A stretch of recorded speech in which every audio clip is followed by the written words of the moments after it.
Aquí es donde se alza la epopeya de Martín Miguel de Güemes, un hombre cuyo destino estaba escrito: abanderar la historia de los pueblos que buscaron la libertad.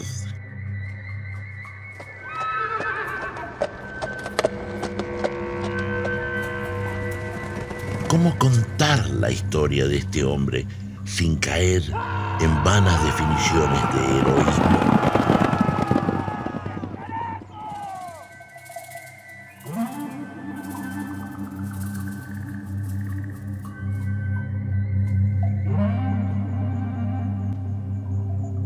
Mártir, libertario, guerrillero revolucionario, también un hombre real, con temores, dudas, aciertos y desaciertos.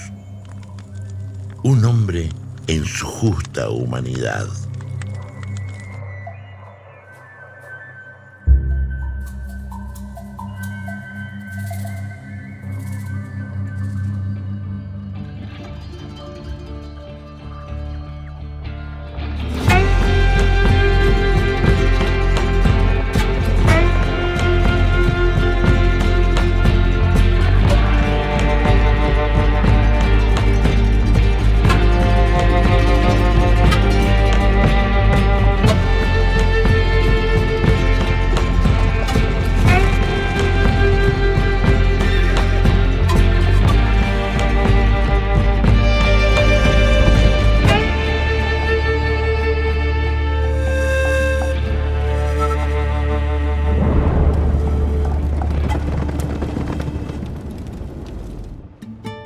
Salta, corazón geográfico del virreinato del Río de la Plata, creada por el rey Carlos III de España, allá por 1776. Convivimos con la historia de nuestro pueblo en cada esquina, aún hoy testigos de su esplendor colonial. Es necesario situarse en un territorio igual, pero a la vez distinto desde el punto de vista político del que nosotros vivimos 2 siglos y pico después. Porque Salta era capital de lo que se llamó la Intendencia de Salta del Tucumán, que era un enorme territorio, miles de kilómetros cuadrados, que comprendían no solamente las actuales provincias del noroeste argentino, sino también distritos como Tarija.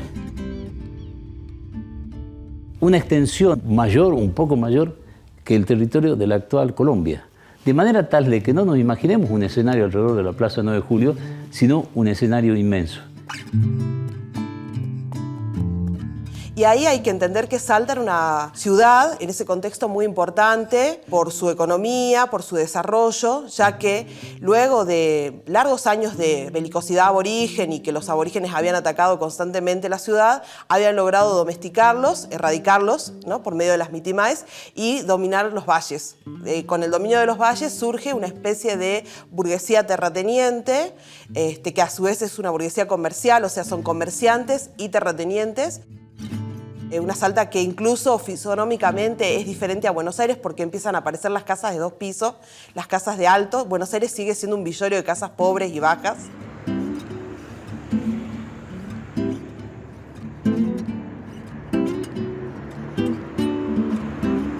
La ciudad de Salta se calcula, de viajeros y otros testimonios, que la ciudad, que era la parte digamos, urbana de las manzanas que rodeaban a la plaza principal, no excedía los 5.000, 5.500 habitantes. Salta tenía una población multiétnica, originaria, mestizada, tiene población esclava, mulatos, zambos, algunos son libres, otros están en régimen de esclavitud. Tiene una fuerte procedencia de España peninsular y unas familias o apellidos que se pueden relacionar o se vinculan directamente al momento de la fundación de la ciudad. La mayoría de la población vivía en lo que se llamaba el área rural, el campo. Esta zona que estamos nosotros en Cerrillo era considerado, digamos, fuera de la ciudad, el campo. Una población dispersa que vivía del pastoreo, del cultivo, de la artesanía y de actividades de ese tipo, donde además el motor dinámico de la economía y de todas las actividades españolas en América y en Europa, que eran las minas de plata de Potosí. Y en Salta se desarrolla el comercio de mulas, el más grande del mundo en ese momento, según consta en los escritos de Carlos III. Entonces, eso era un negocio muy redituable porque se organizaban caravanas al Alto Perú y al Perú desde Salta. Según las crónicas de algunos viajeros, en Sumalao se llegaban a reunir hasta 80.000 mulas por año.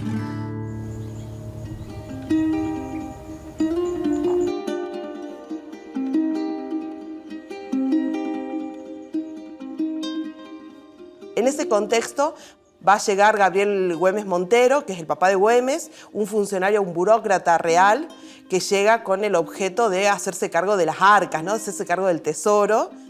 Como ese era el ministro de Economía de ese momento. Don Gabriel de Güemes Montero se casa con Magdalena de Goyeché y la Corte, que es jujeña y es descendiente directa del fundador de Jujuy.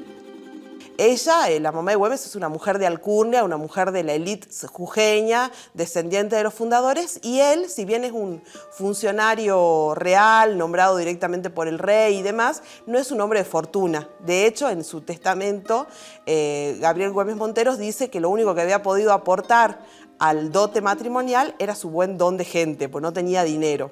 Y aquí nace, en 1785, el 8 de febrero, Martín Miguel de Güemes, uno de los hijos de la familia de Güemes Goyechea.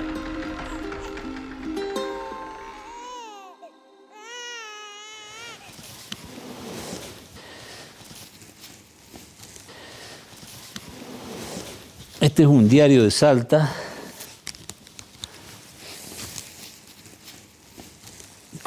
El día del centenario de la muerte de Güemes, lástima que esto, como está en un color, hay una cosa que no se ve, se borró, ¿no? Un dibujo, no sé. Ve, está el hijo del general, la familia Güemes. Aquí está la partida de bautismo de Güemes. Él era el segundo de los 9 hermanos. Y la calle donde nació se llamó Calle de la Amargura. Hoy es la calle Balcarce. Llamativamente, en 1909, el pueblo la bautizó no de manera formal, de manera popular, la Calle de la Alegría. Fue una familia importante, se estableció primero en una casa donde nació Güemes, en la calle Balcarce, primera cuadra, luego en lo que es hoy el Museo Güemes, que era la Casa de la Tesorería.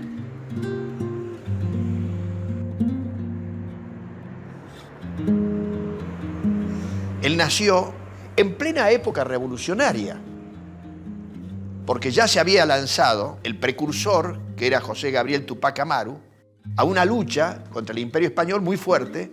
Ya venía la Revolución Francesa, la Revolución Norteamericana ya se había planteado, es decir, era un mundo en cambio, y él nace en ese mundo en cambio. Entonces Güemes se crió en un clima familiar, de una familia con recursos, de una familia con prestigio social, con poder, y además con una vocación por el campo. Desde muy chico, Güemes aprendió a tratar familiarmente con los chicos de su edad, aprendió el manejo del caballo, aprendió a conocer la forma de ser de la gente, el paisaje.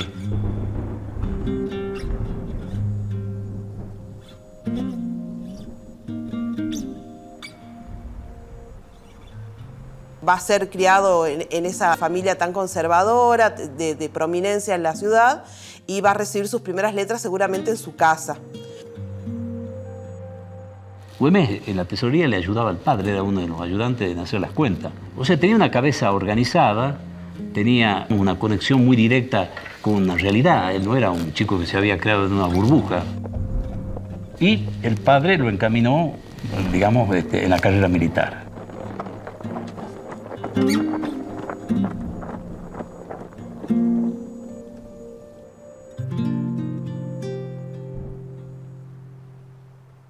Y Güemes fue un caso entonces de esto que entra de changuito ahí al batallón del Regimiento Fijo de Buenos Aires y comienza su carrera para ser oficial de infantería.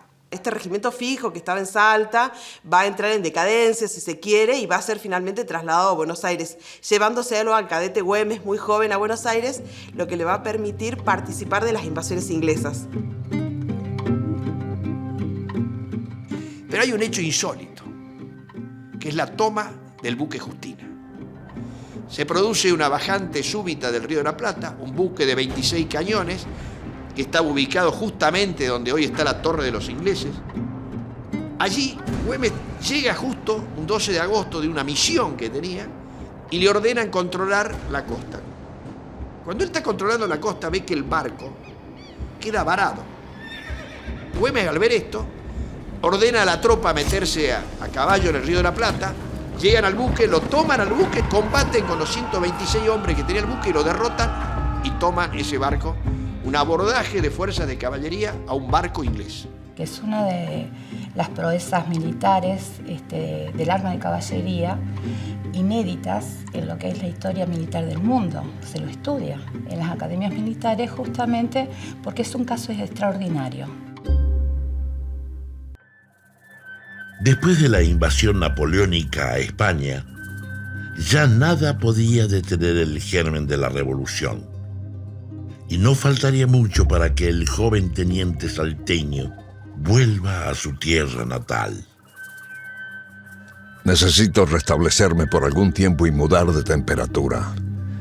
Después de haberme hallado en la reconquista y defensa de la capital del reino, me han sobrevenido gravísimas enfermedades que me han acercado al sepulcro. Su padre muere y él vuelve a Salta y ya se queda en Salta. Y cuando llega la revolución a Salta, él inmediatamente se pone al servicio de la revolución. En Buenos Aires había estallado la Revolución de Mayo, pero mientras esta aún se definía en disputas políticas, en Güemes ya hervía un profundo sentimiento americano de hondo contacto con su tierra. Cabildo de Salta es el primero, digamos, de todo el virreinato que se pronuncia a favor de la Revolución de Mayo. Se produce Salta, vuelve a ser un epicentro, lo fue económicamente durante mucho tiempo, pero en este caso también de la guerra, por su posición, su ubicación. Los españoles querían pasar Jujuy, atravesar la barrera de Salta, tomar por la espalda Córdoba y, digamos, seguir hasta el puerto de Buenos Aires, unirse a los realistas de Montevideo y cerrar el círculo y terminar con la causa de la independencia, no solamente en esta parte, sino también en el caso de Montevideo, que era una plaza fuerte de los realistas. Güemes inmediatamente se pone al servicio. Se va a marchar hacia la quebrada Humahuaca. ¿Por qué? Porque los españoles son muy fuertes en el Alto Perú, hoy llamado Bolivia, y en Perú. Y va a empezar a pergeniar lo que va a ser su plan de trabajo con un ejército de formación espontánea, le llamo yo, porque no son, digamos, milicias que tengan una formación militar con una instrucción sistemática, sino que son gauchos, ¿no? Generalmente mestizos, que se han formado en la lucha de fronteras. La lucha de fronteras se daba básicamente en la lucha contra el aborigen del Chaco. Güemes tenía 25 años cuando se incorpora con una partida de voluntarios, 60 hombres se calcula, que marcha a Suipacha. El gobierno, el Cabildo de Buenos Aires, había enviado una fuerza, bajo la conducción del general Balcarce, para enfrentar a los realistas y para parar. Los realistas tienen un primer combate en Cotagaita, donde retroceden los patriotas, y poco tiempo después, el 7 de noviembre de 1810, se obtiene un triunfo importante, donde las fuerzas de Buenos Aires más el refuerzo de Güemes, digamos, deciden la primera batalla a favor, digamos, de las fuerzas patriotas. En el segundo semestre de 1810, el ejército expedicionario al mando de Balcarce llega al Alto Perú. Las tropas realistas aguardaban en Santiago de Cotagaita. Tras simular una retirada, la vanguardia salteña, a las órdenes de Güemes, ataca sorpresivamente. El 7 de noviembre en Suipacha, la victoria es contundente.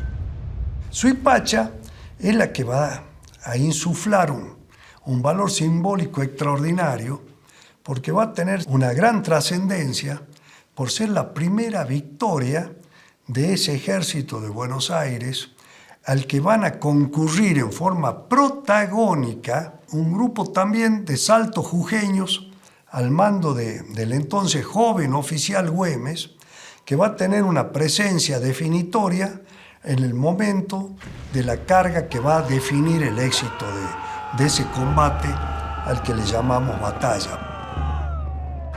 Es un triunfo patriota donde la decisiva participación de Güemes y de los gauchos va a permitir justamente este triunfo, ¿no?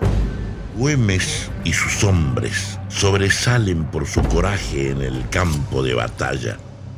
Entre el fuego de los cañones y la fusilería, toman como trofeo la bandera del enemigo que hoy se exhibe en el Cabildo de Salta.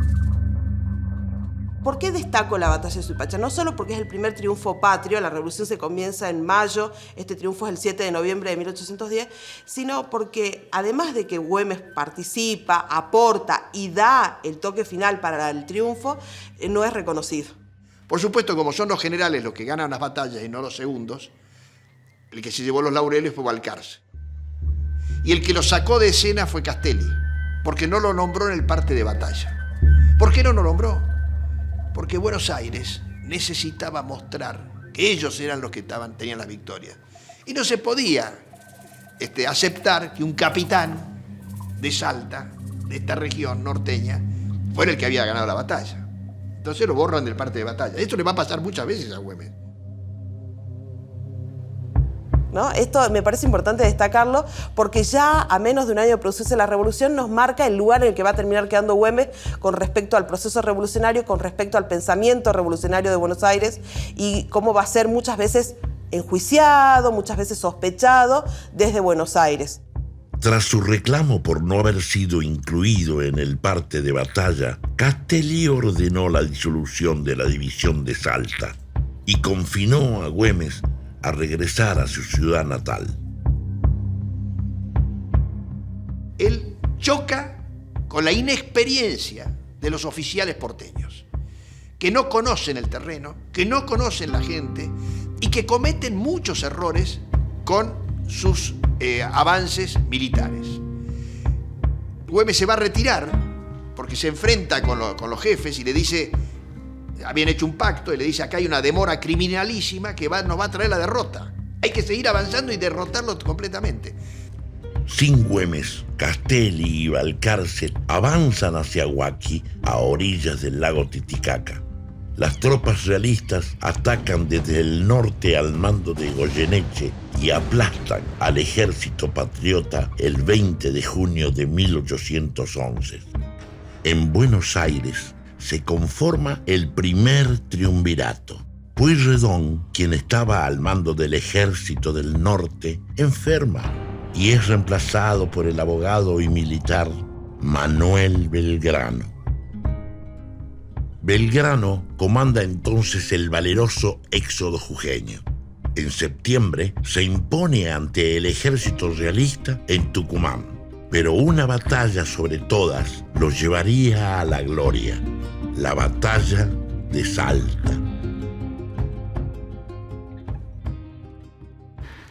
Belgrano era una persona que se improvisó militar. Él había hecho estudios en España, no solamente en Derecho, sino también fue uno de los primeros que tuvo en la Argentina una formación como economista.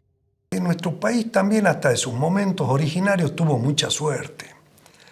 Casi diría que es un país teológico, es un país que demuestra la existencia de Dios, porque Belgrano va a terminar siendo el gran amigo de Güemes y Güemes va a terminar siendo el gran amigo de Belgrano, pese a que Güemes no estuvo en la batalla de Salta, porque Belgrano en su anterior comandancia del Ejército Auxiliar del Perú lo había mandado castigado a Buenos Aires. De hecho, va a ser separado por una diferencia que tuvo con Belgrano, una diferencia que cabe aclarar que no va a ser de fondo y que después van a ellos entablar una hermosa amistad y una amistad fraterna en cuanto al proceso revolucionario y a las ideas revolucionarias, ¿no?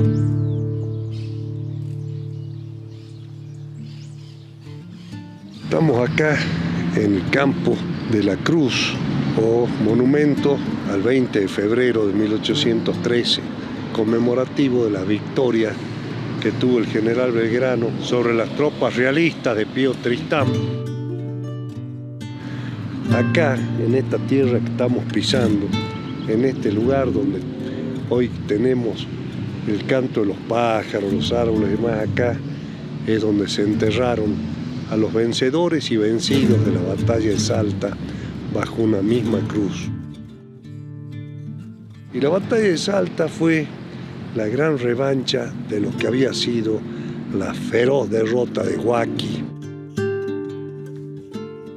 Esa victoria de Salta se dio acá, un día de verano, una época lluviosa, y sin embargo se logró la más perfecta de las victorias de las batallas que se dieron en lo que hoy es el territorio de la República Argentina. Pío Tristán lo esperaba Belgrano al sur de acá de la ciudad. Entonces Belgrano da vuelta por el este y hacia el norte para terminar saliendo al norte de la ciudad, mientras Tristán lo estaba esperando al sur. Se sorprende y dice, caramba, ni que fuesen pájaros. ¿Cómo hicieron, dice, para poder pasar todos esos cerros?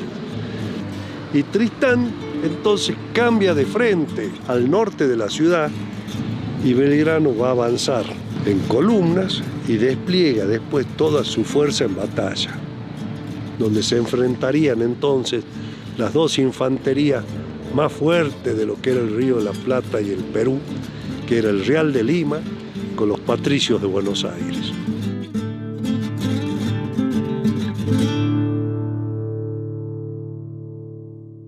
La batalla de Salta se libró el 20 de febrero de 1813. Al otro día Belgrano ingresa triunfante el 21, domingo 21, ingresa, y el pueblo, como entra Belgrano con la bandera que debuta aquí, en un campo de batalla, la bandera nacional, ingresa con bandera desplegada y sus soldados triunfantes, el pueblo en algarabía la bautiza la calle de la Victoria. Llevó ese nombre hasta el año 1900 y le impusieron el nombre de calle España. No toda la población lo acompañó. Hubo mucha gente que era realista. En Jujuy, en Salta, en todos lados. Era la incertidumbre de una revolución que recién comenzaba. Y lo normal era que hubiesen sido realistas porque hasta el día de ayer, digamos, habían estado rindiendo honores y todo lo demás a su majestad católica. Entonces, esto, para que veamos lo que significó el gran esfuerzo de aquellos que lo dejaron todo, porque no todos lo dejaron. Mientras tanto, en Buenos Aires, Güemes ya estaba estableciendo una fuerte relación con otro hombre fundamental para la lucha por la independencia. Eso le va a venir muy bien a Güemes, porque se va a instalar en el Estado Mayor en Buenos Aires. Y el Estado Mayor conoce todos los planes militares españoles y allí va a llegar justo en esos días, en 1813, va a llegar San Martín. Pero es ese castigo el que posibilita que tome contacto con San Martín, y cuando San Martín lo releva a Belgrano en el año 14, lo trae este joven oficial Güemes, que va a ser nombrado comandante del río Pasaje, y que va a ser el que va a dar el primer combate que San Martín llama a la brusca, en el Tuscal de Velarde, en el año 14, y que va a ser el que va a dar lugar al inicio, al bautismo de fuego de la Guerra Gaucha.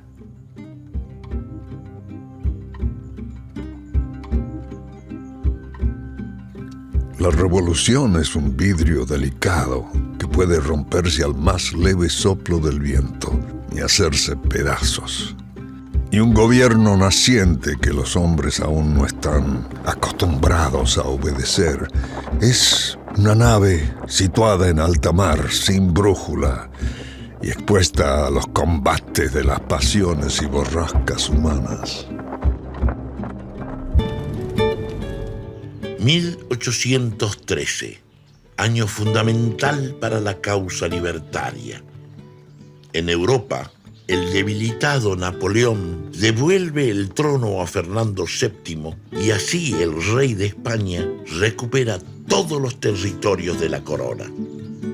Los poderosos ejércitos realistas serán enviados entonces a Sudamérica para recuperar el orden colonial.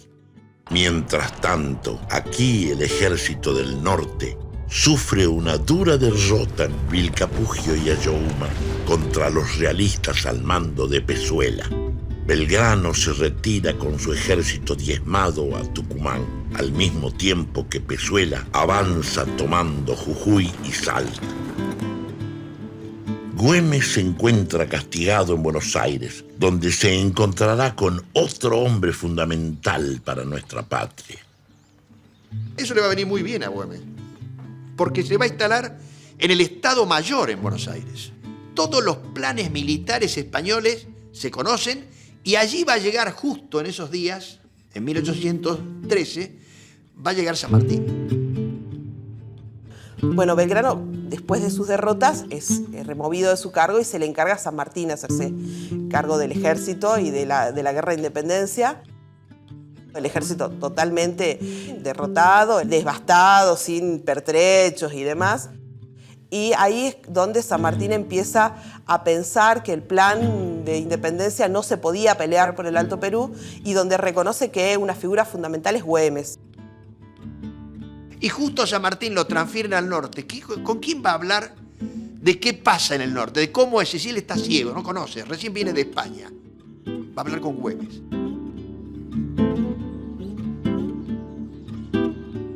Hay un histórico encuentro que los salteños conocemos mucho porque hay un lugar histórico que es el encuentro en Yatasto, donde se encuentran San Martín y Belgrano le entrega el mando a San Martín. Y ahí es donde la figura de Güemes comienza a crecer.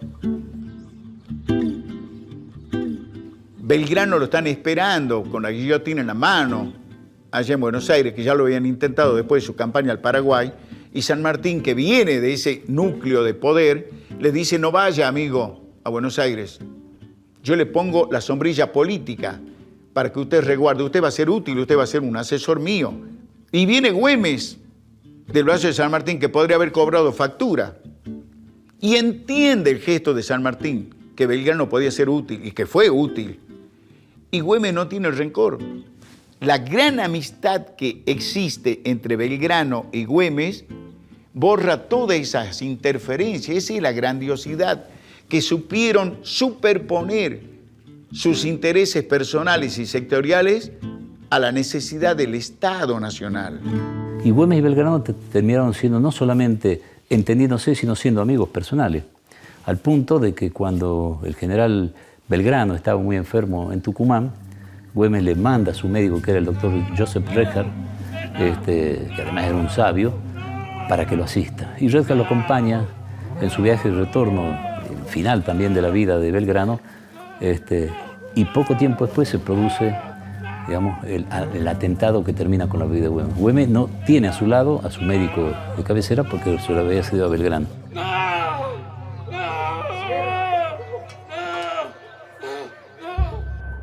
Salta alberga al mismo tiempo a los tres patriotas más insignes de la independencia y San Martín nombra a Güemes comandante de las avanzadas de Salta en el río Pasaje.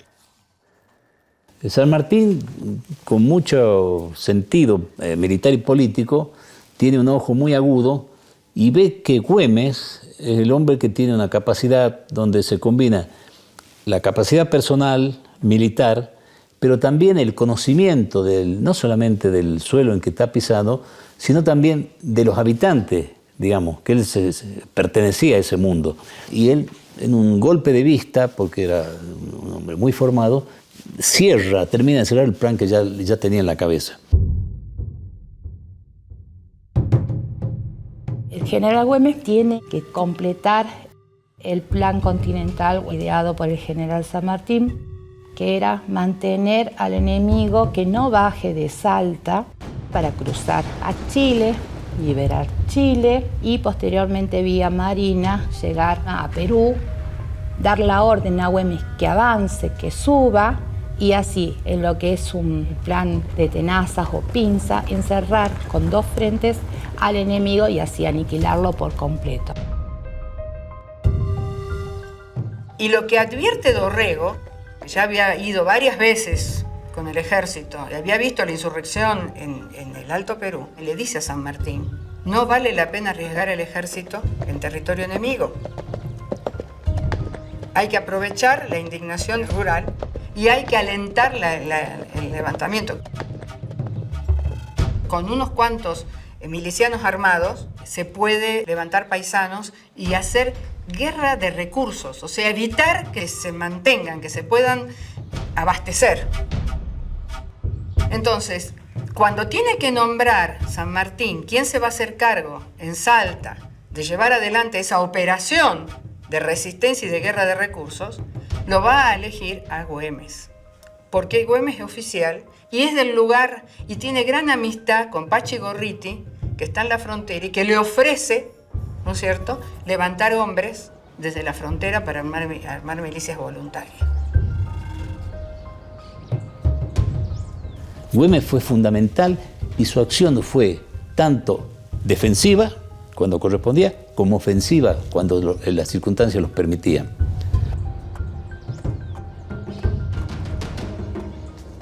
Güemes es vital porque no eran soldados, eran campesinos. ¿Cómo un campesino puede hacer frente y contrarrestar el embate ofensivo de un profesional de la guerra? De un soldado, sin armas, sin pólvora y sin recursos. ¿Y con qué podemos pelear?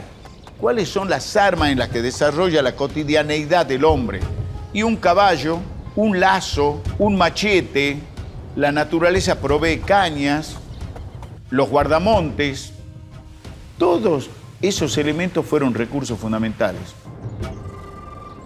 Güemes fue como un gran director de una orquesta donde tenía que ajustar todos los instrumentos, los grupos, la localidad de las milicias, que también, por supuesto, habría rivalidades y diferencias, y llevó adelante una muy exitosa campaña, sin la cual la empresa de San Martín no hubiera tenido lugar.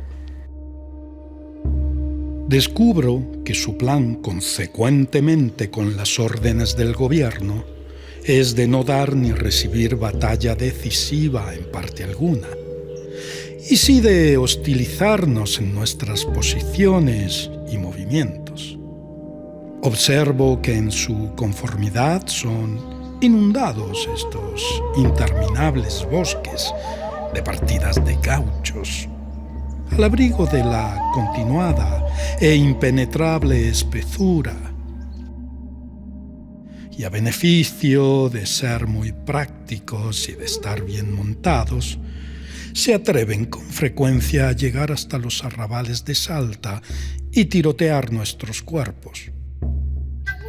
Arrebatan de improviso cualquier individuo nuestro que tiene la imprudencia de alejarse unas cuadras de la plaza o del campamento, que velan a su salvo ocultos en la montaña. En una palabra, experimento que nos hacen casi con impunidad una guerra lenta, pero fatigosa y perjudicial.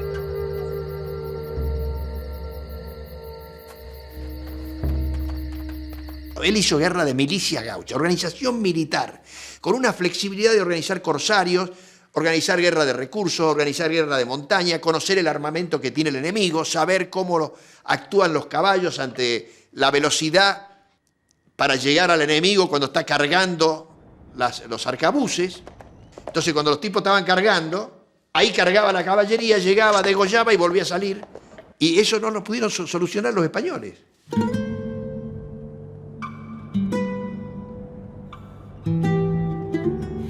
Y por aparte, como no tenía apoyo porque estaba totalmente diezmado el ejército del norte, acantonado en Tucumán, entonces crea también sus regimientos fijos o reglados.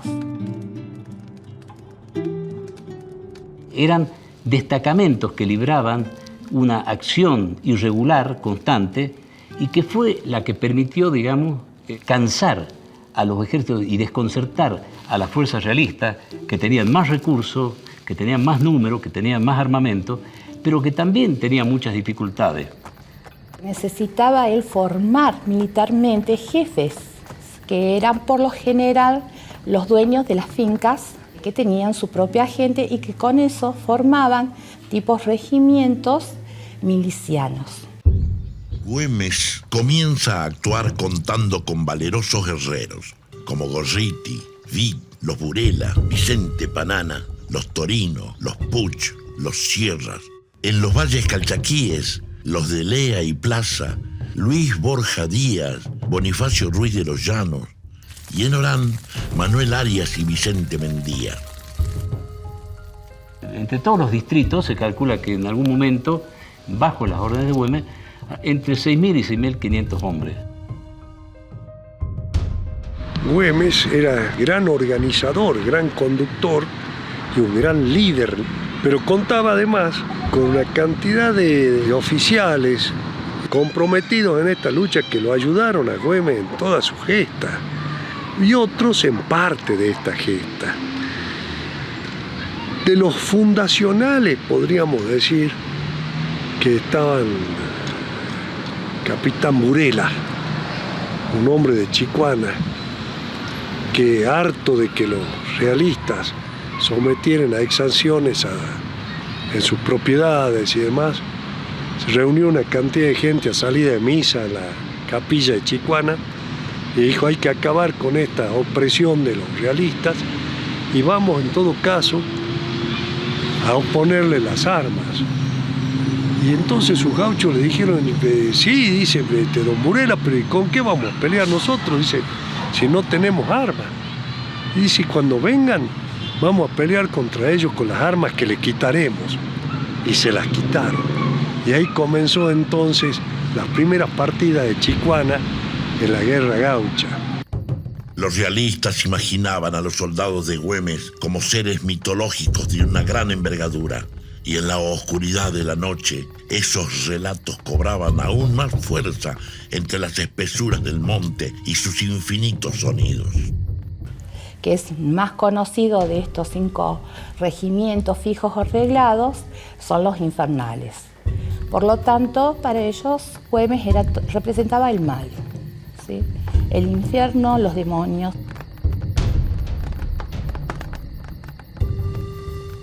Güemes sabe motivarlos, contagiarles la determinación que siente íntimamente. Sería el comienzo de años de lucha por la independencia, la guerra gaucha.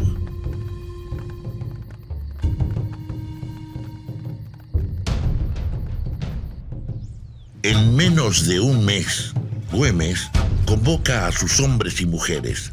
Tendrán, pues, un inmediato encontronazo con el realista. El nuevo jefe hierve por dar pelea al enemigo.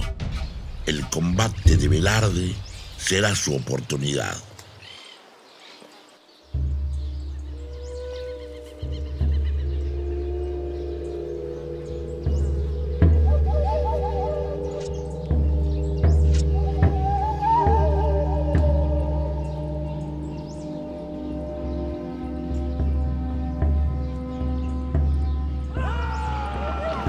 Es imponderable la intrepidez y entusiasmo con que se arroja el paisanaje, sin temor del fuego de fusilería que ellos hacen.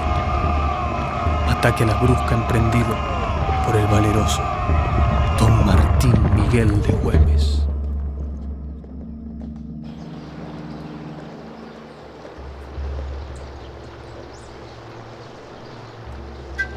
El resultado de Velarde es contundente. 31 muertos, 45 prisioneros, 22 fusiles, 8 sables, algunas cananas y una tropilla de caballos y mulas. En premio a esa acción, el 9 de mayo próximo se nombraría a Güemes como teniente coronel efectivo del ejército. El destino de una salta de penas y glorias estaba marcado. O sea, se largaron con todo, no anduvieron con florilegio de maniobras, ni ninguna otra cosa que fuese, digamos, la sofisticación del estudio de la guerra, sino a coraje puro, metiendo espuelas en la verija y cargando con sable y lanza, lograron poner en fuga a los que no habían sido muertos en ese encuentro al Tuscal de Velarde, que les llevó una cantidad, digamos, de ánimo y de moral a las tropas de la patria.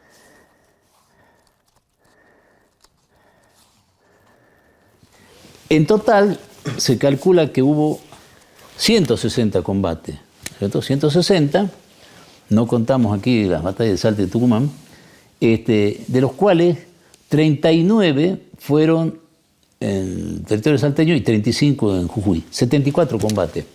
Pero 74 combates y la cifra que he dado recién de 160 es porque en algunos lugares, como el caso de Humahuaco, San Salvador de Jujuy, hubo más de 10 combates en distintos momentos, ¿no es cierto? Y Güemes es el que trae la palabra gaucho a Salta. Él la trae. ¿Y por qué la trae? La tiene adentro de él y empieza a nombrar a su gente como gauchos. Porque los gauchos odian a los españoles. El gaucho quiere ser libre. Es un hombre libre, el gaucho. Y eso es lo que Güemes sintió y es lo que proyectó para adelante.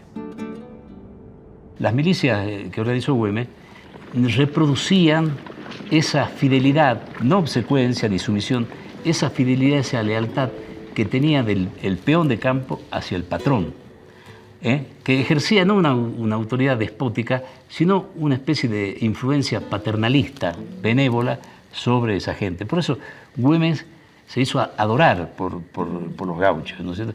Había un respeto y una obediencia que venía de la autoridad moral que tenía Güemes, no solamente la autoridad militar.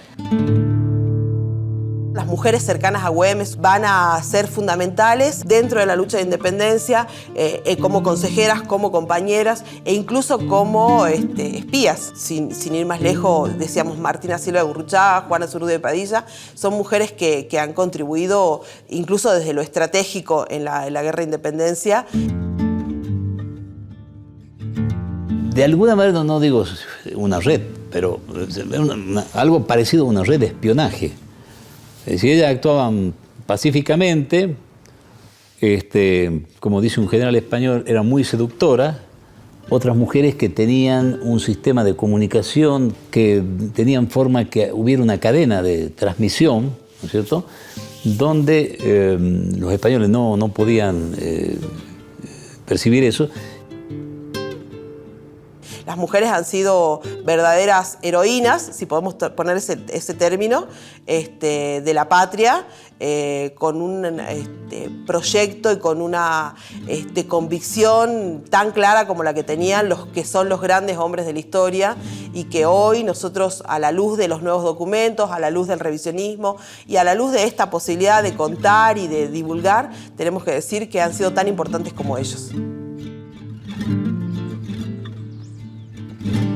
Las tropas güemesianas continúan asediando al enemigo hasta que Pezuela y su ejército vencido huyen de Salta hacia el norte, no sin antes ensañarse cruelmente contra el pueblo que atrás dejaban. Que en algunos casos, ¿no?, el trato de los españoles daban a los pobladores como castigo fueron muy grandes, inclusive a mujeres. Tengo noticias que después del triunfo de mis armas en la jornada de Santa Victoria, se vengaron las tropas de vuestra señoría con el enorme atentado de degollar con la frente serena algunas inocentes mujeres. ¿Sabe usted que yo he hecho la guerra sin traspasar los límites de ella y que he respetado a la humanidad doliente? Esto mismo exijo a usted. Si no es por justicia, al menos por reciprocidad. Güemes y sus hombres son convocados nuevamente para recuperar posiciones y escarmentar al enemigo. El combate en el puesto del Marqués le dará un notable prestigio a Güemes, pero también será el inicio de una dura contienda con Rondó. San Martín se va a excusar de seguir a cargo del ejército, primero se va a Córdoba, después a Cuyo, y el ejército queda a cargo de Rondó. Rondó había tenido una destacada actuación en todo lo que tenía que ver con el sitio de Montevideo y es mandado a hacerse cargo del ejército del norte. Cuando llegan cerca del puesto del Marqués, sorprenden a una importante fuerza fuerza realista, y Güemes hace alto porque tenía que esperar que lleguen los cazadores, que era una fuerza de infantería, mientras al mando de Alvarado, mientras que los gauchos de las milicias de Salta habían avanzado mucho más porque eran fuerzas de caballería. Entonces, mientras estaba esperando que llegue Alvarado, ve que era la oportunidad de dar combate y va entonces y carga sobre los realistas, produciéndole un centenar de muertos, entre ellos 5 oficiales, y toma 120 prisioneros, una victoria completa a la que luego va a generar diversas irritaciones, envidias y malos entendimientos, como ya lo venía viendo de antes, entre Rondó y su subordinado en el ejército auxiliar del Perú, Güemes. Va a ser la otra oportunidad donde Güemes entonces también va a terminar yéndose, pidiendo su retiro del Ejército Nacional. En el puesto de Marqués, que es una de las batallas que se va a producir en esa época, se va a producir otra vez esta cuestión de que Güemes no sea reconocido. Y se produce un roce muy fuerte entre Rondó y Güemes, que incluso Güemes es declarado reo del Estado por Rondó, ya que Güemes dice, bueno, yo me voy a marchar a Salta porque tengo que guarnecer Salta, tengo que proteger Salta, pasando por Jujuy toma pertrechos, toma dinero y demás, lo que es considerado como un atrevimiento, lo que es considerado como un hecho de rebeldía. En Jujuy, Güemes toma 500 fusiles para reabastecer a su milicia. Gran parte están descompuestos. Este acto avivaría un serio enfrentamiento entre ambos jefes patriotas. Y Rondó en ese momento no solamente era el jefe del Ejército del Norte, sino que él era el director supremo. O sea, tenía, nada más que no estaba en ejercicio, había un sustituto en Buenos Aires, pero él tenía, digamos, la máxima autoridad civil y militar en ese momento de lo que era ese país que se estaba formando. Va a llegar a Salta con una suerte bárbara, porque después de vencer en Puesto Grande del Marqués, retirar unos fusiles que había en Jujuy, que le va a traer mucho problema con los jujeños y con el jefe Rondó, llega y Salta está acéfala de gobierno. Entonces la gente pudiente y la gente humilde, los dos se unen para tener un jefe militar que llenara el gobierno. Y se lo elige, y es el primer gobernador autónomo, porque antes los gobiernos lo decidían los porteños. Güemes es gobernador autónomo. Y ahí empieza también una actuación política que va a sumar a la actuación militar.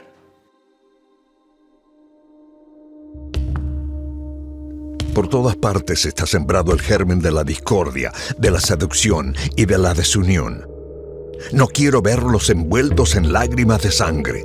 Separemos nosotros a estos ingratos para asegurar nuestra vida. No temáis a esos cobardes. Venid todos, que yo en la escuela de los trabajos donde aprendieron mis bravas legiones el arte de pelear, os enseñaré la senda del honor y de la gloria.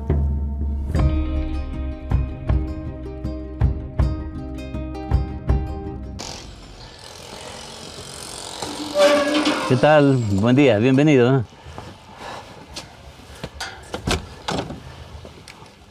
Bueno, adelante.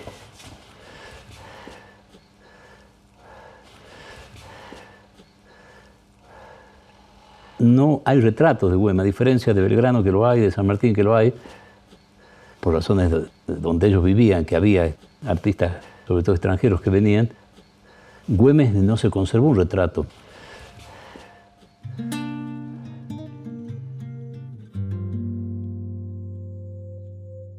Así que esta es la primera imagen de Güemes que fue reconstruida.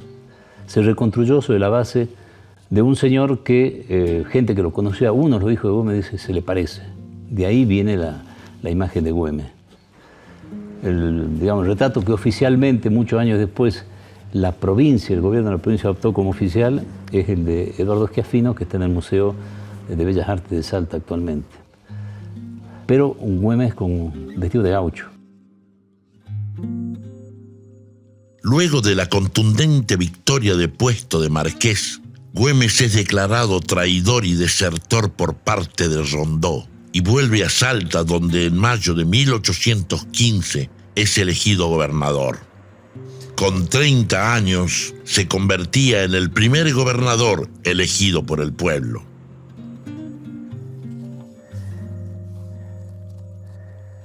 Cuando Güemes es elegido en mayo de 1815 gobernador, es la primera vez que el Cabildo de Salta, con representantes de Salta, vota, ¿no es cierto?, una elección y elige un gobernador nativo de Salta. Hubo otros gobernadores nativos de Salta, pero lo elegían las autoridades centrales de Buenos Aires. Güemes tenía en su mano el poder militar, el poder político, de alguna manera también legislativo, y también una influencia en la justicia a través de la aplicación del fuero militar de los gauchos. Se hace del poder político con el objeto de poder sostener la guerra de independencia. Digo, la guerra de independencia se va a sostener con los tesoros salteños y jujeños. Y el hecho de él tener el poder político es lo que le va a permitir, de alguna manera, controlar las decisiones que le permitan sostener la guerra de independencia.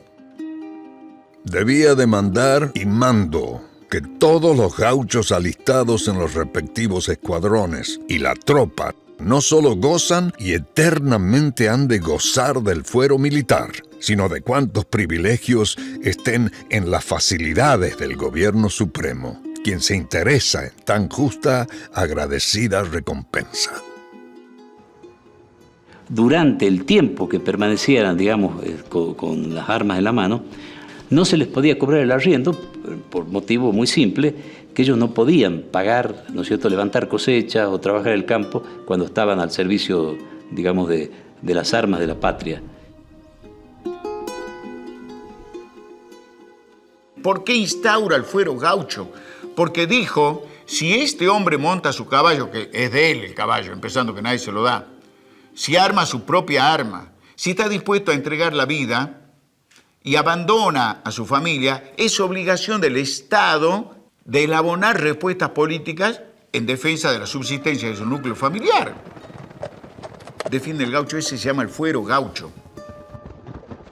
Era una de las tantas formas de retribución, ¿no es cierto?, no monetaria, pero indirectamente sí, de los servicios de estos patriotas campesinos que abandonaban su familia, abandonaban el arado, abandonaban las cosechas, cuando la amenaza de la fuerza española, digamos, se cernía sobre Salta y sobre Jujuy.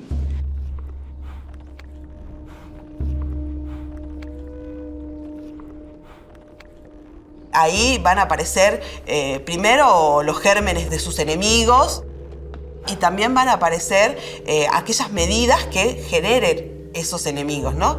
Y entendiendo que Güemes tomaba las medidas que tomaba en un contexto súper adverso, en un contexto súper difícil políticamente, económicamente, ¿no? Porque Salta, de ser esa ciudad próspera, de casa de 2 pisos, del comercio fluido con el Alto Perú, había visto interrumpido el comercio, sitiado un montón de veces la ciudad fue invadida un montón de veces por los realistas.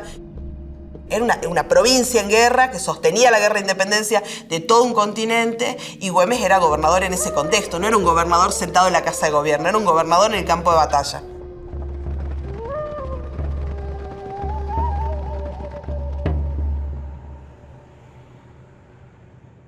En este panorama tan adverso de guerra y enemigos internos, por un instante la vida parece sonreírle a Martín Miguel de Güemes.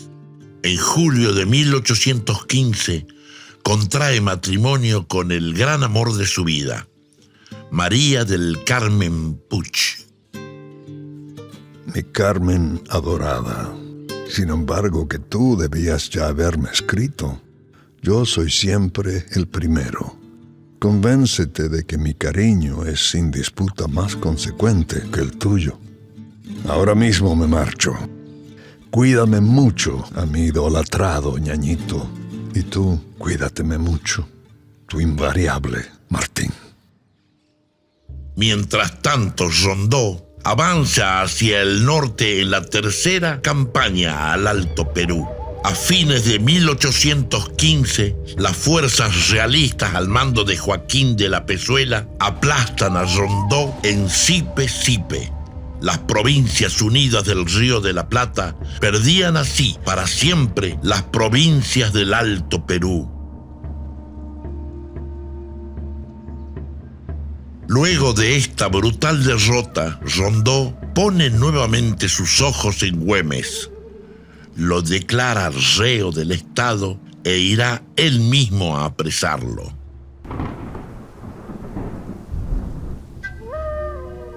El punto más alto de la política de Güemes fue cuando se enfrenta con Rondó, director supremo de Buenos Aires, jefe del ejército patriota, él como gobernador, que lo había declarado traidor, porque después de vencer en Puesto Grande del Marqués, retirar unos fusiles, lo rodea a Rondó y ahí empieza otra etapa. Esto va a terminar resolviéndose por las armas, retirándose Güemes hacia Salta y persiguiéndolo Rondó, librándose diversos combates en la zona de la frontera, la jurisdicción del Cabildo de Jujuy con el de Salta, y se vinieron tiroteando incluso hasta acá mismo, en este campo donde estamos hoy. Fue también uno de los lugares de encuentro entre las tropas de Rondó y de Güemes. Güemes sigue retirándose a Salta, Rondó toma Salta, Güemes se retira más hacia el sur, y ahí finalmente llega un momento donde se estanca esto, ya era imposible que pudiesen seguir dándose los combates, y donde habían sufrido diversas derrotas ya las fuerzas de Rondó, ya les resultaba imposible seguir tomando la iniciativa, y se ve forzado entonces a tener que firmar un pacto en San Miguel de los Cerrillos. Y cuando era inminente el inicio de las acciones, Güemes le había hecho a través de los gauchos lo mismo que los gauchos le hacían a los realistas, cercarlo, quitarle los alimentos y demás, se produce ese encuentro y firman un acuerdo de paz, un acuerdo, un armisticio, ¿no? En víspera de la reunión del Congreso de Tucumán.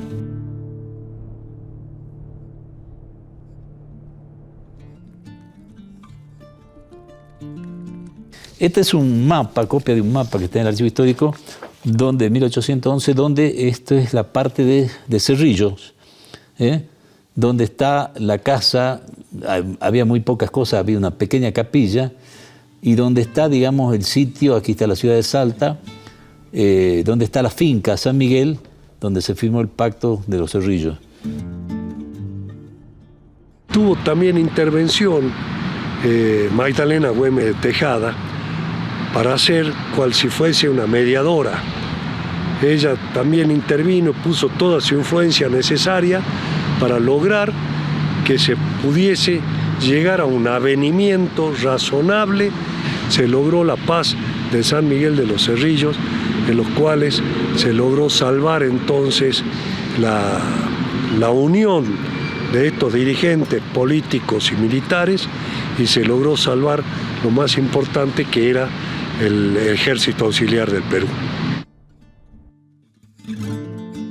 Si esa lucha ese enfrentamiento armado hubiera llevado a cabo, el Congreso de Tucumán o no se hubiera reunido o no hubiera tenido, digamos, el desenlace que tuvo finalmente, ¿no?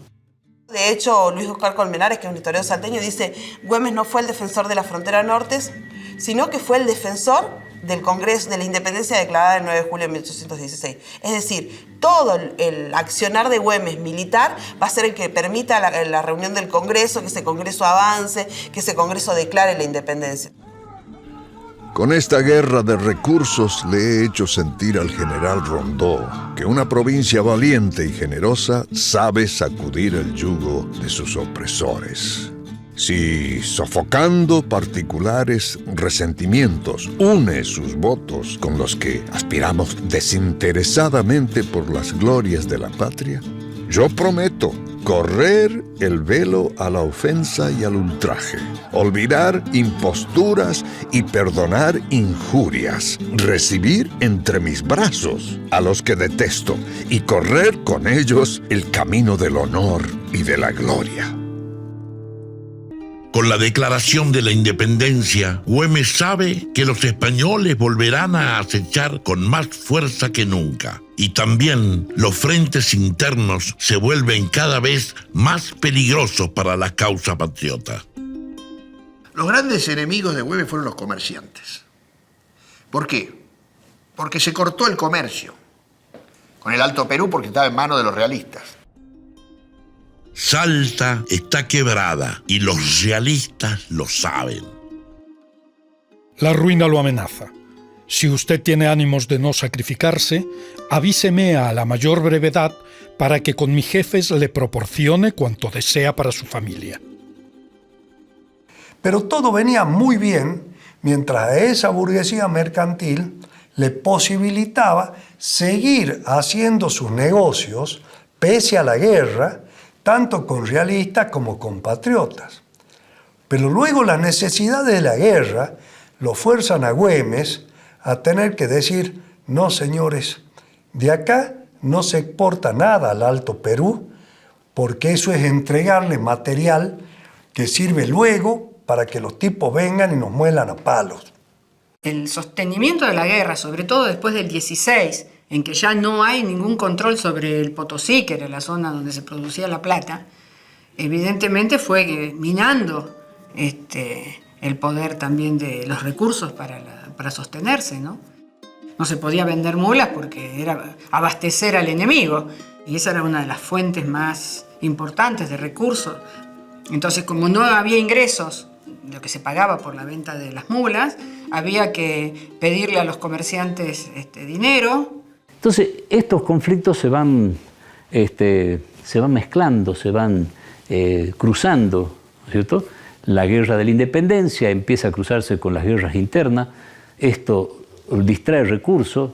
Güemes, como digo, es víctima, en parte, no solamente del enfrentamiento, sino también de un sector interno de su provincia, de su ciudad, opuesto a Güemes, que hace una alianza con los realistas. Porque perjudicaba el comercio. Digamos, 1 año, 2 años, aguantá. Pero 11 años. Y entonces era preferible que vuelva Olañeta, que se abran los mercados, y no que quede este señor empecinado en el tema de la independencia y la guerra y todo lo demás. Porque además no solamente Güemes imponía contribuciones forzosas, valga la redundancia, forzosas, a los comerciantes españoles, que muchos de esos se fundieron, ¿no es cierto?, sino también, digamos, los patriotas, que primero colaboraban voluntariamente y después ya había una exigencia de que contribuyan. Pero la guerra iba exigiendo contribución y la gente se cansaba. Estamos en la sala del Tesoro. Tenemos documentos que son del archivo histórico. Todas estas estanterías son los libros de la Biblioteca Provincial. Y en este sector tenemos los documentos del archivo histórico. Este es un expediente, es un pago de vituallas para el ejército, y es cuando en la actuación de Güemes como gobernador intendente de Salta. Este corresponde al cobro de deuda del Estado con particulares, un empréstito forzoso, y alude a la importancia de la causa patriótica.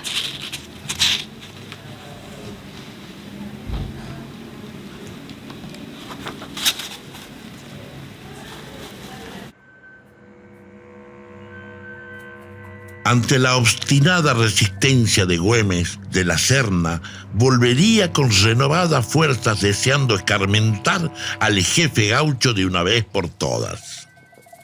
La del 17, la invasión del 17, la de la Serna, va a ser un punto realmente que va a modificar todo esto, porque hasta antes de la llegada de la Serna y hasta antes de la reposición de Fernando VII en el trono de España como consecuencia de la derrota de Napoleón en Waterloo, era una guerra prácticamente entre americanos. Luego iba a ser luchando con tropas que vienen de España, tropas europeas. En los años sucesivos, España mandará a sus mejores ejércitos vencedores en Waterloo para recuperar los territorios de la corona y así sofocar la revolución. Los realistas invadirán reiteradamente el noroeste, ocupando las ciudades de Salta y Jujuy y sumiendo a la región en la guerra y la miseria. Los jefes realistas de La Serna y Olañeta invaden con 8.000 soldados, Canterac con 9.000 soldados, Ramírez de Orozco con 6.500 soldados. Todas estas invasiones son repelidas una y otra vez por Güemes. Los últimos 6 meses de la vida de Güemes, como no lo podían comprar con dinero, ni con títulos, ni con seguridad, le pusieron precio a la familia de Güemes. Había que tomarle la familia para condicionarlo en la guerra. Carmen se pasó los últimos 6 meses, hasta que murió Güemes, escapándose por los cerros.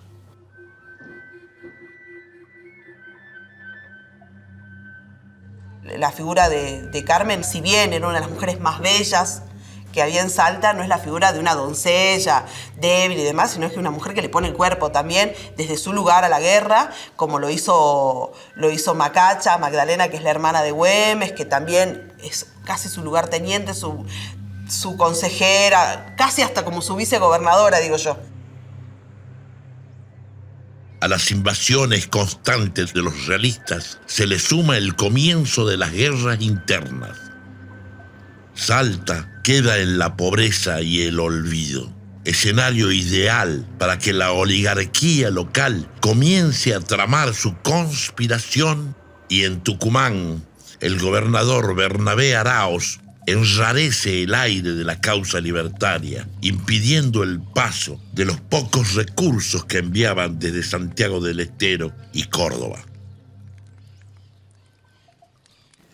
Y Güemes choca con los tucumanos, pero ya tiene un frente interno muy, muy dividido. La guerra fue tremenda. Exigió contribuciones, la gente pudiente, entre que tenían que gastar, ya no querían gastar y olvidaban a la patria. Ya empezaban los intereses particulares a moverse en Salta, en Tucumán, en Jujuy. Y Güemes, este loco que nos quiere llevar a una guerra, a seguir la guerra. Y bueno. Le va a permitir a sus enemigos de la Patria Nueva, los comerciantes, que básicamente lo que querían era retomar el comercio con el Alto Perú y que dejen de pedirles contribuciones forzosas, intentan confabular con él. Esta confabulación que se llama de la Revolución del Comercio, o que se conoce con el nombre de Revolución del Comercio, que no tenía otro objeto que terminar con la figura de Güemes. Y yo digo que muerto el perro, muerta la rabia. Es decir, terminada la guerra de independencia, terminamos Güemes, nosotros seguimos con nuestro comercio y todo fluye normalmente según era la costumbre y según ellos venían desde la época de la colonia, ¿no? Porque los vínculos comerciales con el Alto Perú datan de aquella época. Y ahí se produce entonces el gran enfrentamiento, la gran conflictividad, por la cual muchos de los comerciantes que formaban parte del Cabildo de Salta, con el apoyo del gobernador de Tucumán, enemigo de Güemes, van a tratar de hacerle un golpe, del cual le quitan la gobernación mientras está peleando en Tucumán contra Bernabé Araoz. Vuelve Güemes y entonces se produce un hecho de esos que suelen suceder, que son reconocimientos de liderazgo.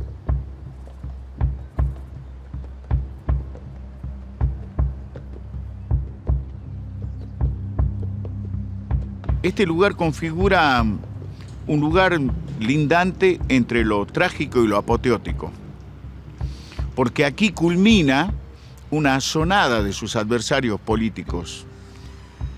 Un golpe de Estado que se concreta el día 24 de mayo del año 1821 y que las páginas de la historia nacional lo grafican como la Revolución del Comercio.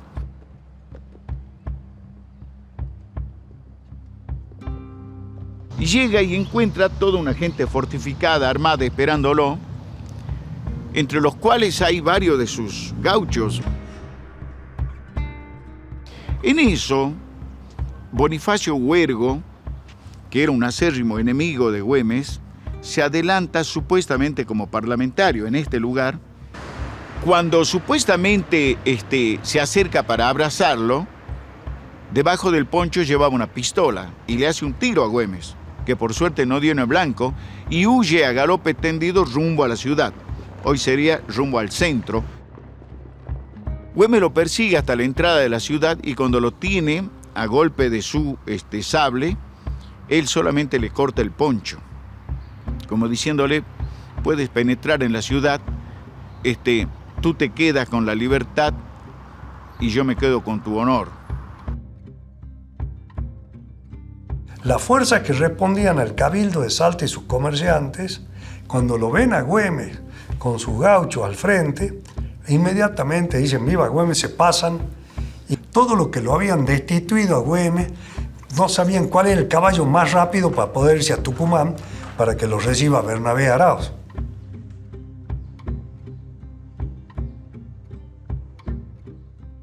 Esa revolución, por suerte, es sofocada. Güemes logra sostenerse hasta que se produzca la última invasión. Van a pergeñar la traición, van a confabular la forma de ir contra Güemes. Estos ya estaban en comunicación con Olañeta y su vanguardia y son los que van a lograr entrar en forma sorpresiva.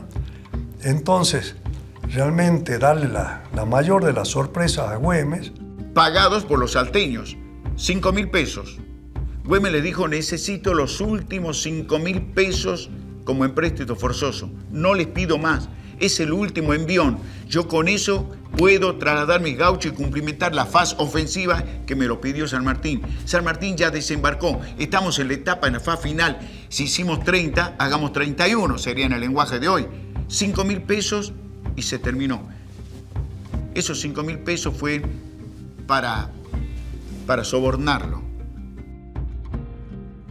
Al Barbarucho, a Benítez, para la traición a Güemes.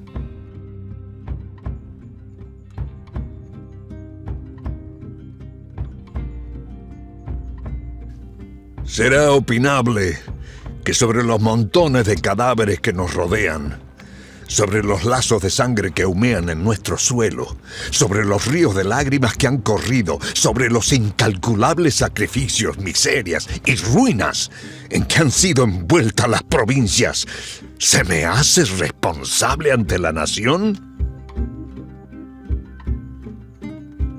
Güemes contiene 5 invasiones realistas. Cuando un proyecto, quien lo encarna al proyecto, no lo pueden comprar, no lo pueden derrotar, y el proyecto de ese hombre lo tiene encarnado y el pueblo lo siente, hay una sola forma. En la historia siempre fue así. Hay que matar al hombre que encarna el proyecto.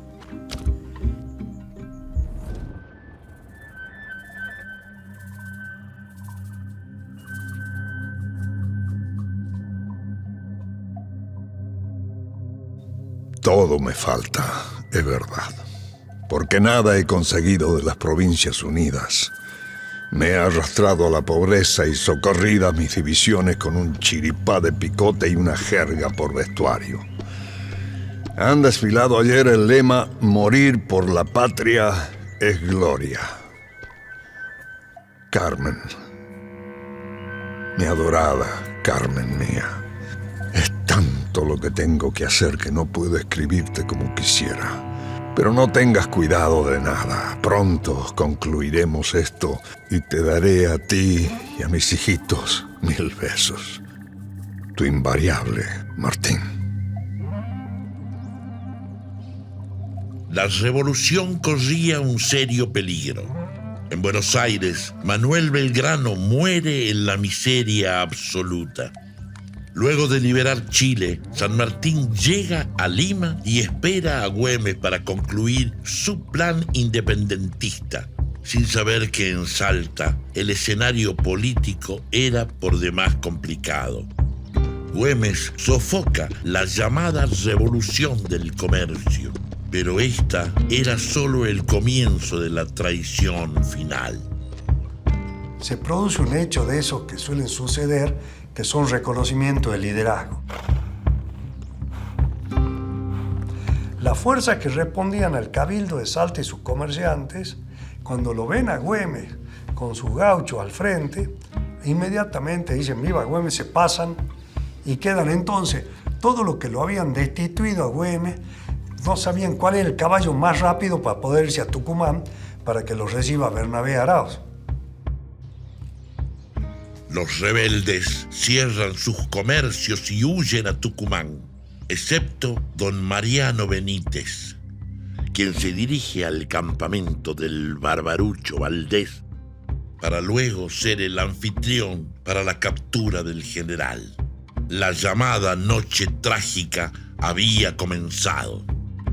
Y este Güemes entonces es el hombre que va a tener una posición política compleja, según los momentos.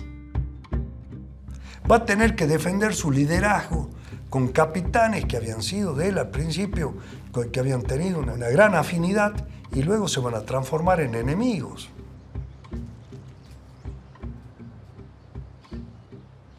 Es evidente que esas fracturas en sus propias milicias, entre sus propios hombres movilizados, existía, es que pudo pasar una partida realista de 300 hombres por la quebrada de Humahuaca, bajar por la Caldera, por el Vaquero y entrar a la ciudad, ¿no?, a Salta, y sorprenderlo. Evidentemente es un trayecto bastante largo como para que los hombres, las milicias que están en la región no hayan notado nada. Y el hecho de que aquí, desde el Cabildo, firmen un armisticio con el general realista y lo quieran nombrar gobernador el general realista, te da la pauta de que evidentemente existe una connivencia entre algún sector de la élite salteña y Olañeta. De lo contrario, no hubiera sido posible sorprenderlo así. Se va a producir una última invasión realista que finalmente va a quedar a cargo de Valdés. Esa invasión realista, ¿qué quiere decir? Que los realistas avanzan sobre la ciudad y con la mirada cómplice de la oligarquía salteña se habían preparado para finalmente asesinarlo a Güemes. No es una acción pergeniada ni financiada por los españoles, que fueron sus enemigos, sino a Güemes lo matan los salteños. Lo mata la oligarquía salteña, que puso la plata y que puso la matriz ideológica, los autores ideológicos.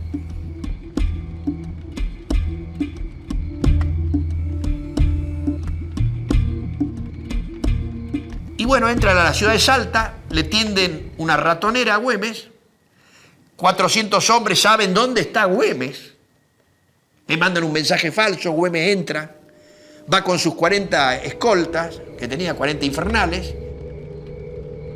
Viene sin saber que va a ser víctima de una emboscada. Supuestamente la llamó su hermana en la noche, en la última hora de aquel 6 de junio de 1821. Y es cuando resuenan disparos. Eso da lugar a que Güemes, que se encuentra en el interior de la casa de la Macacha, se altere, se sorprende. Y entonces, en la zozobra, dice, ¿qué pasa? Y gana la calle.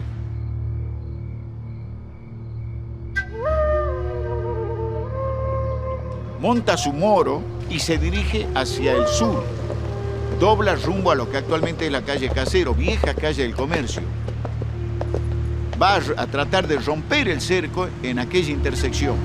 No lo puede romper, va perdiendo hombres en el camino debido a los disparos que le realizan, vuelve sobre sus pasos más desesperado que nunca y atraviesa por última vez frente a la casa que lo vio nacer, vieja calle de la Amargura, como que el nombre hubiera sido puesto ex profeso, la calle de la Amargura.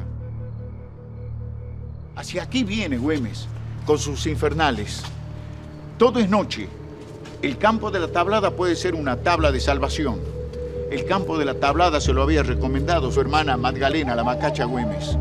Solamente tiene que atravesar el puente de Tejada. Aquí estaba, en esta esquina. Güemes acá ve obstruido su paso. Hay un contingente. Están los últimos metros entre la muerte y la vida. Salta su moro. Atraviesa el puente. Se interna en la noche.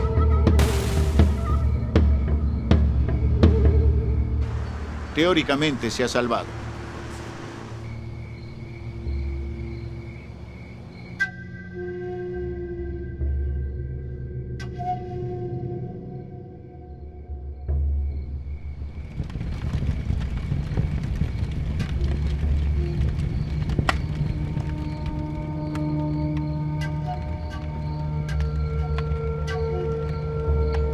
se va a ir a refugiar al Chamical y ahí va a recibir incluso noticias de los propios realistas que tratan nuevamente de seducirlo, de sobornarlo, de mandarle los mejores médicos para que él directamente se rinda, cosa que él no hace.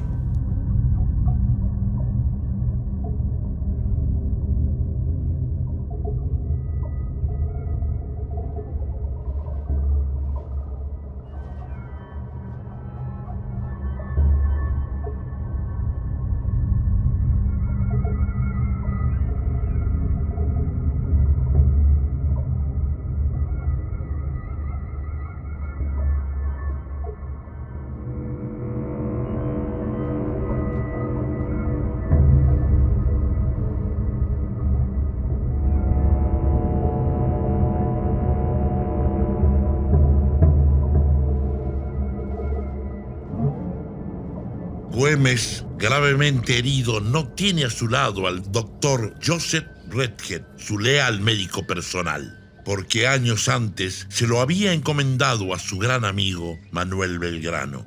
El único médico al que podía acudir era un férreo opositor. Entonces los gauchos deben en una noche oscura, que es la noche de la sonada, en la primera hora de la madrugada del 7 de junio de 1821, prácticamente secuestrarlo al doctor Castellanos. Castellano le dice: Martín, no hay posibilidad ninguna. Aquí, la posibilidad sería bajar a la ciudad e intentar la operación, pero acá no te puedo operar. Entonces Güemes le dice: no digas nada, porque como eres adversario político mío, los gauchos van a creer que no me querés curar, no es que no podés curarme. Así que retírate del campamento. Yo voy a autorizar. Ese médico es el que viene y le dice a los españoles dónde está Güemes y cómo está Güemes. Por eso se le presenta una partida al lugar. ¿Cómo iban a saber los españoles dónde estaba Güemes? Se presenta una partida y le ofrece bajarlo a la ciudad y operarlo, trasladarlo al Perú una vez que esté repuesto, que se vea acompañado de todos los familiares que él quiera, de todo lo que haga una enumeración, todo, y de todos los amigos, y garantizarle en el Perú el mayor bienestar económico posible.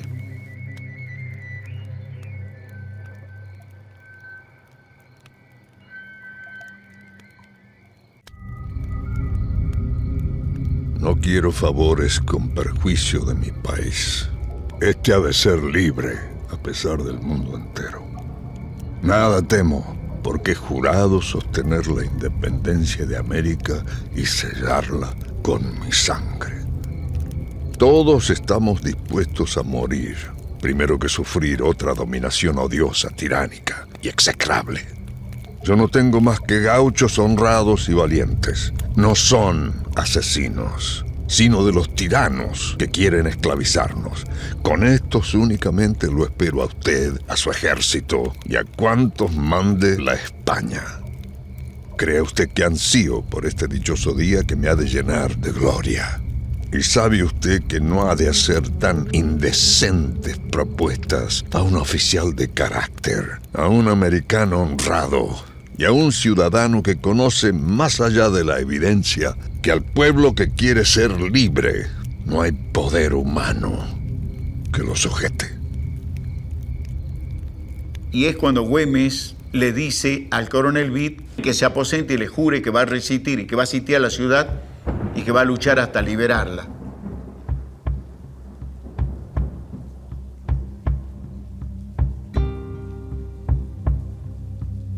Se le gangrena el cuerpo y a los 10 días muere en el monte el único general de la independencia que murió en combate.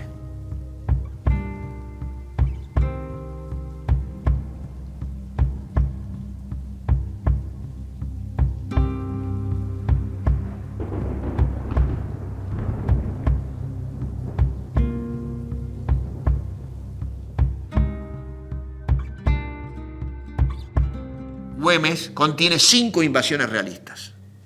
Eso le permite a San Martín cruzar los Andes, libertar Chile, y lo espera a Güemes Pero se frustra el plan sanmartiniano, porque fue asesinado en Salta.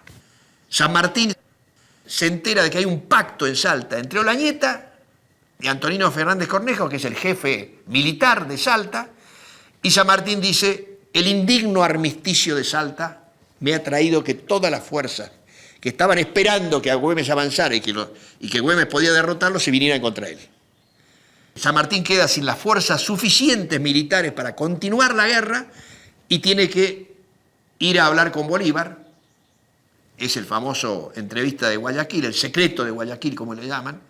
Y Bolívar, que era un hombre ambicioso y que tenía otro proyecto, también sudamericano, pero otro que San Martín, le dice a San Martín: no, yo no lo quiero a usted de segundo, porque sabía que era mucho más militar que él. Y se exilia San Martín a Europa.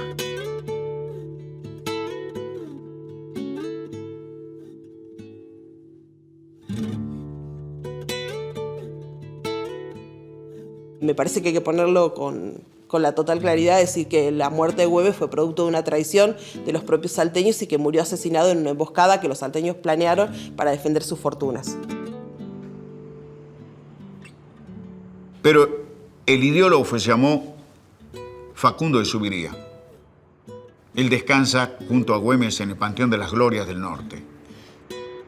Entonces, estas cosas nos duelen y nos deben doler.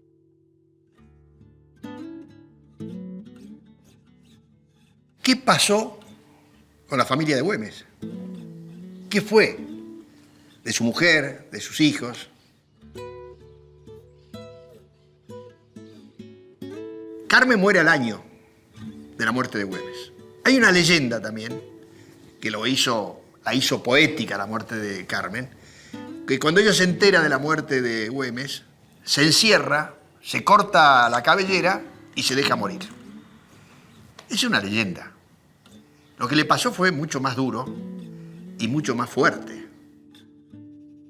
La guerra en Salta se había hecho tan dura, una guerra social, entre sectores sociales, que también tenían odio con los hijos de Güemes, los enemigos de Güemes que habían dejado entrar a los españoles.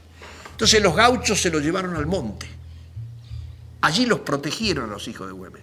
Mi tatarabuelo se crió como un gaucho. ¿Qué pasó después de la muerte? Con su gente, con su ejército. Porque por las pensiones militares y otros documentos vemos que su ejército continuó peleando, manteniendo viva la imagen y la orden del general Güemes, ¿sí? Y que contribuyó justamente a que el enemigo se fuera de Salta.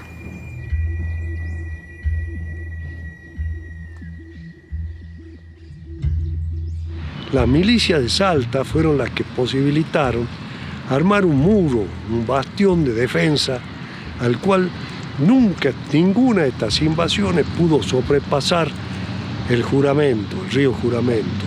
Y nunca más ninguno de los jefes realistas, ni americanos ni españoles, pudieron volver a ver Tucumán ni en la Conquija.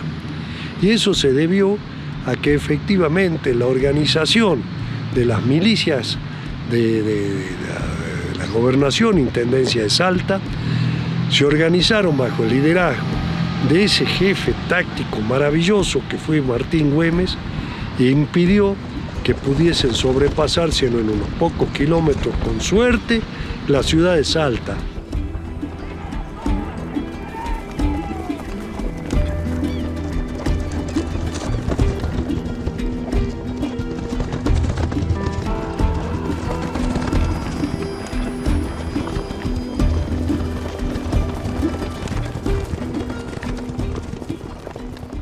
En el 25, después de Ayacucho, el gobernador Arenales organizó una fuerza que fue el último ejército expedicionario al Alto Perú, procurando encontrarse con Olañeta para destruir la última presencia realista en América del Sur, mientras que del norte lo hacía Bolívar a través de Sucre y con sus adelantados también en la zona esta.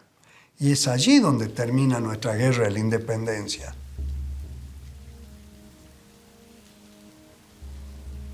Ustedes ven los hombres de la independencia sudamericana.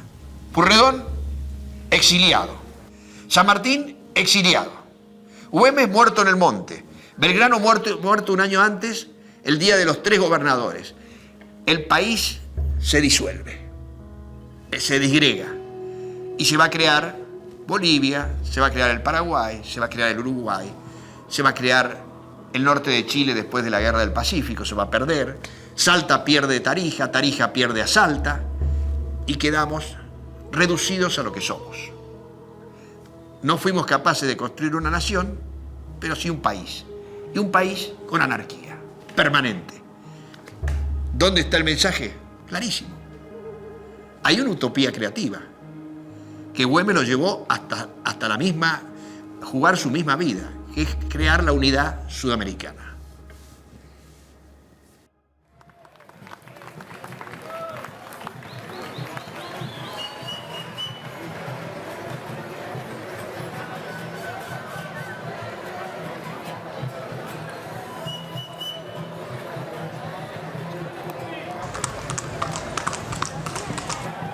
Tengamos la entrega suficiente de detener nuestro apurado tiempo para poder recuperar el instrumento que nos permita mirarnos de vuelta en ese espejo triturado que dio lugar a que vivamos de imágenes prestadas. Y ahí lo vamos a encontrar, a Moreno, a Monteagudo, lo vamos a encontrar a San Martín.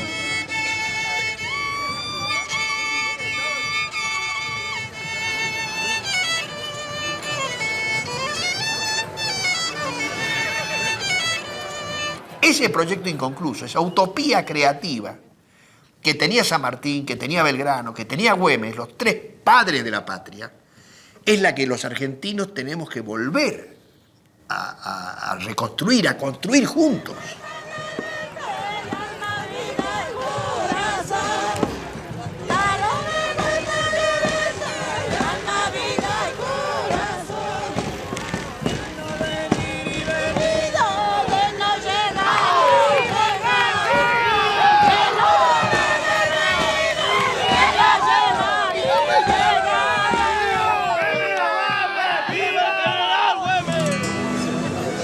El gaucho mira hacia el valle, desde el cerro San Bernardo. Imaginariamente hablando, evocamos su coraje, porque así lo siente el gauchaje como lo dice la historia, porque ha quedado en la memoria, querido, se fue a morir a la quebrada la horqueta a la sombra de un cevil.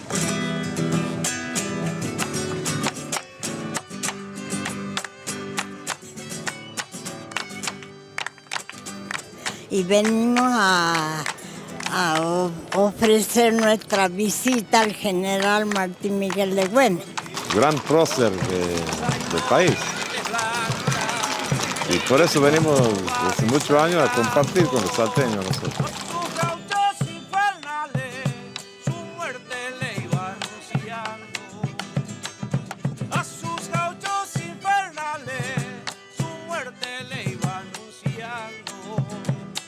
Bajo el antiguo Sevilla, la muerte topando está, mientras sus gauchos gritaban. Significa para mí mucho, un luchador, uno que ha luchado para poder darnos nuestra libertad.